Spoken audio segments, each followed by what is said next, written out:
Hello and welcome to Family Matters, brought to you by ACAP, the Academy of Clinical and Applied Psychoanalysis in Livingston, New Jersey, and Hometown TV in Summit. But then what we have to do is, teach them how to live with the absence of the person who disappeared. Right. And that's an interesting concept because there is no absence, in fact. The person becomes part of the mental picture, the mental, context of the child. And as you say, your father died when you were a child, but he continued to exist in your mind, so you had to cope with the absence of this person who existed in your mind. My father died. I never met him, as a matter of fact. And all my life I struggled, and I tried to understand why was he absent, not why he died, because that wasn't, why was he absent from my life, and how that absence inputted on my life and created a lot of conflicts, which I had to resolve. So I think you are doing an amazingly important thing for people. I think one of the subtle but dramatic differences between what I see and what I hope, what we don't see in a way, what I don't see is what Mary and Good Grief are able to do. And what I think I see is the outcome of avoiding a lot of painful thoughts and feelings. And out of that avoidance comes life-threatening behavior, a pain that becomes sort of toxic over time.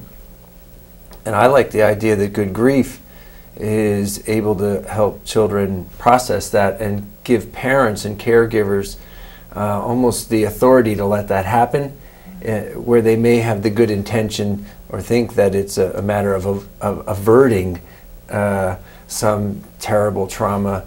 Really it can be avoidance, which has a very negative consequence.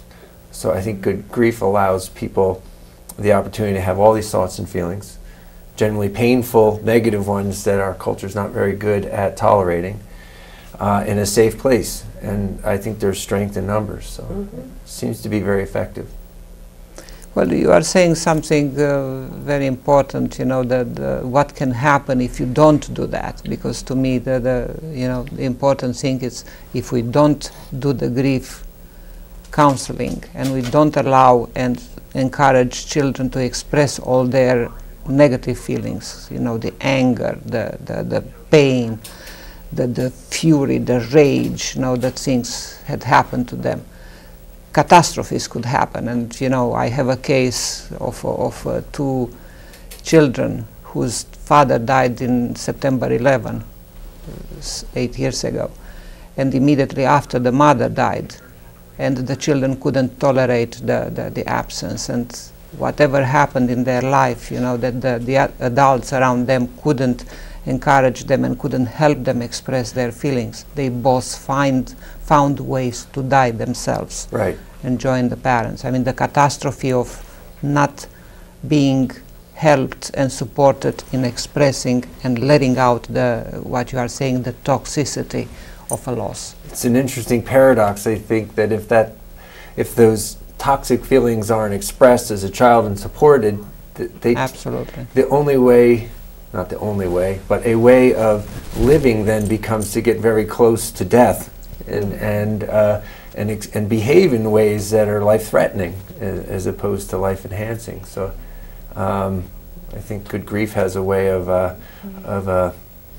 reducing that, resolving that. How do we know if a child is, one child is more resilient than the next? Something has happened in their early life, that in their developmental maturation, that helps them to weather storms in life better than the next one. So how do we identify who is the healthier one, who's having a more pathological or difficult reaction to the loss? And then how do we address that? And we do it in all different settings. So yeah. Everybody tell me, what do you do? I work with some researchers, and they're starting to come up with what they believe or what's being qualified as complicated mourning. And I don't really look at it that way. I look at it as, and I think part of it, this is because of my ACAP training, it's more individuated. It's case by case. It's each person, whatever their resilience is, whatever, I think the word is constitution that a person has, a child has, gives them the capacity to cope in different ways. So I think it depends on their own quality of life, how they perceive it. Mm-hmm. Or I guess also, in this case, a parent's observation of a child's quality of life, which they may need some psychoeducation about how a child is coping with the world, because I think a lot of times children are silent grievers. They don't have a lot of opportunity to say things and verbalize, maybe as adults do. So parents may have to hone their skills on what they see in order to identify it as a coping skill that may have a negative consequence. I'm thinking about a couple of cases that I know.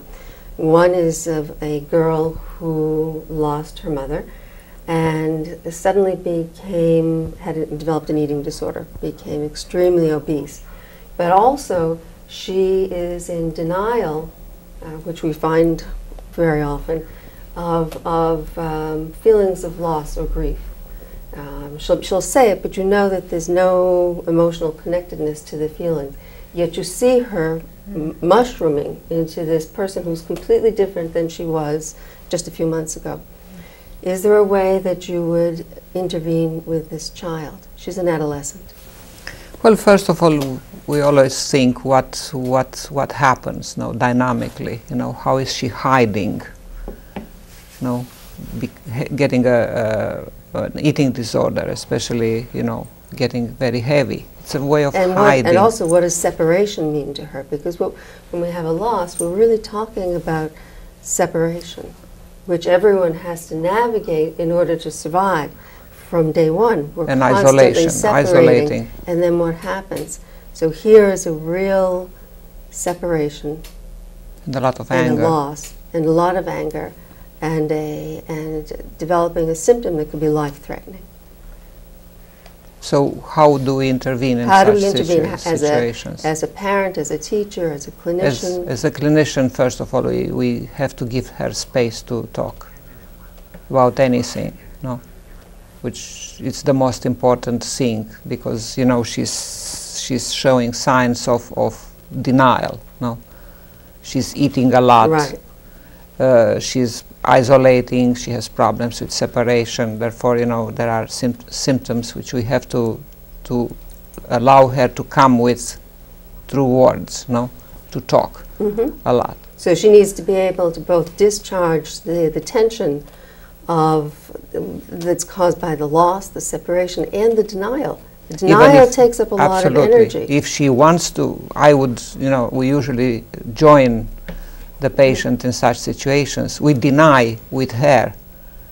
We allow her to deny. We usually don't contradict her. So you don't confront. We don't confront her denial, but because we understand that the denial is a part of her survival. It's a part of her self-protection. She needs to deny in order to go ahead and survive. So you look at the instant weight gain as a protective ego support. And you don't confront that. You address what else? What would you? I would not only support, not confront her, but sort of make her understand that that's totally normal in such situations, to want to eat more. She lost someone. She doesn't want to lose herself, so eating it's a way of existing.